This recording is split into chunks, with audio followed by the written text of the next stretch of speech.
एक देश में एक दयालु और मेहनती राजा था। वो अपने देशवासी के बारे में बहुत फिक्र करता था। अपने देश की जनता किस तरह जीवन गुजार रही है, ये जानने के लिए अपने वेश बदलकर एक गांव में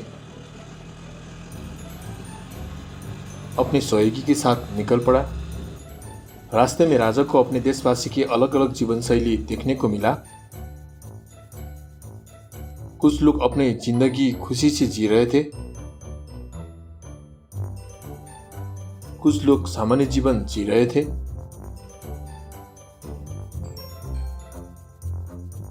और कुछ लोग बहुत कठिन से अपने जीवन गुजार रहे थे। राजा को ये सब देखकर बहुत दुख हुआ। गरीब, दुखी और कमजोर जनता के लिए कुछ करने का मन हुआ और अपने सहयोगी के साथ बात करने लगा।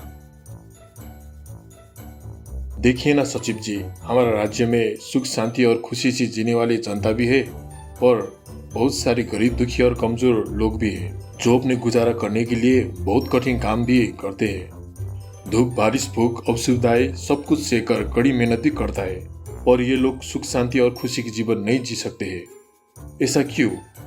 कैसे हम ये गरीब और कमजोर जनता को एक अच्छी लाइफ दे सकते हैं? आपके पास कुछ आइडिया है? महाराज, मेरे विचार में शिक्षा की कमी से हमारा जनता इस तरह का कठिन और दुखी जीवन जी रहे हैं। अभी के अभी तो हम ये समस्या सुलझा नहीं सकेंगे और हम गांव में स्कूल बनाकर फ्री में गरीब और कमजोर परिवार के बच्चों को पढ़ाए तो 10-15 साल बाद हमारा देश का जनता शिक्षित होकर एक असल और सुखद जीवन जी सकते हैं। ये विषय में राजमहल में एक सभा रखकर सब मंत्री, सचिव, अधिकारियों और विद्वान से सलाह लेकर ये योजना अच्छे से करना चाहिए महाराज। इस तरह राजा और राजा का सहयोगी बात करते हुए आगे बढ़ रहा था। अचानक से राजा को एक किसान अपने खेत को अजीब गरीबों से जोतते हुए दिख गए। राजा वहां पर ही रुक गए और किसान को काम करते हुए देखने लगा। किसान ने अपने खेतों में एक तरफ बैलों को और दूसरी तरफ अपने बीवी को रखकर जोत रहे थे। ये देखकर राजा ने किसान से पूछा,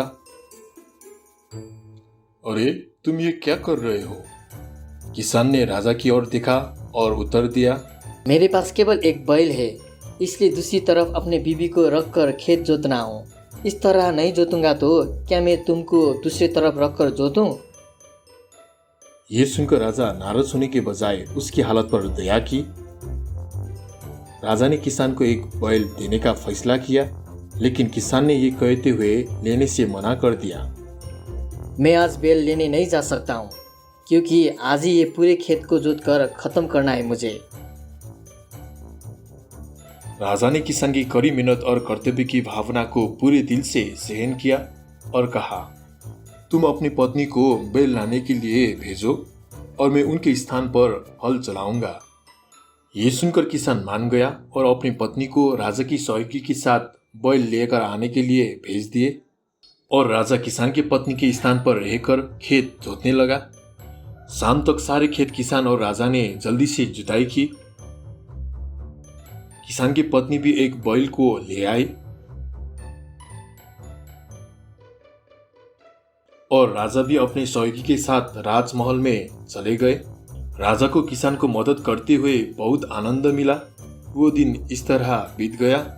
कल राजा ने अपने राज्य के सारे मंत्री, अधिकारियों, विद्वान और सलाहकार को बुलाकर एक सभा रखी और अपने राज्य का गरीब, दुखी और कमजोर जनता को किस तरह एक सुख और शांति का जीवन दे सकते हैं, इस विषय में बातचीत किया। राजा ने सभा में उपस्थित सबकी बात सुनकर एक निर्णय लिया और सारे देश में ये आदेश जारी की। राजा ने कहा, आज मैं ये सभा से सारे राज्य में ये घोषणा करता हूँ, मेरे राज्य में अब कोई अशिक्षित लोग नहीं रहेगा। सबको पढ़ने का, स्कूल जाने का मौका मिलेंगे। इसलिए गांव-गांव पर स्कूल बनाकर फ्री में पढ़ाना चाहिए और हर एक गांव-गांव में सड़क, बिजली, पानी की सुविधाएं के लिए जल्द से जल्द काम शुरू होना चाहिए। ये काम के लिए मैं महामंत्री बिक्कू को सौंप देता हूँ।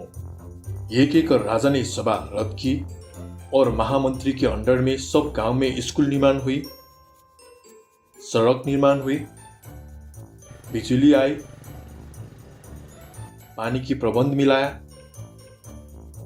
ये सब काम पूरे राज्य में जोर जोर से चला और एक ही साल में सब काम खत्म हुई। ये देखकर राजा बहुत खुश हो गए और राजा महामंत्री भिक्खु से सब काम के निरीक्षण करने के लिए गांव में चले गए। सब काम अच्छे से देखकर राजा बहुत खुश हो गए और कहने लगा, अब जल्दी से जल्दी सब गांव में स्कूल में पढ़ाने के काम शुरू करना चाहिए और ये सब काम की निरीक्षण समय समय में करो। महाराज, आप जैसे कहेंगे हम वैसा ही करेंगे और इस राज्य का सब जनता अब शिक्षित होकर एक आदर्श और सुख जीवन जिएंगे।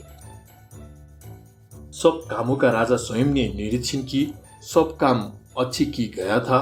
कुछ ही साल बाद देखते देखते वो राज्य का सब जनता शिक्षित और सक्षम हुआ और सब लोग राजा के ये योजना के कारण वो राज्य में सुखी सुखी जीने लगा। ये देखते हुए राजा भी बहुत प्रसन्न होकर वहां पर राज्य करने लगा।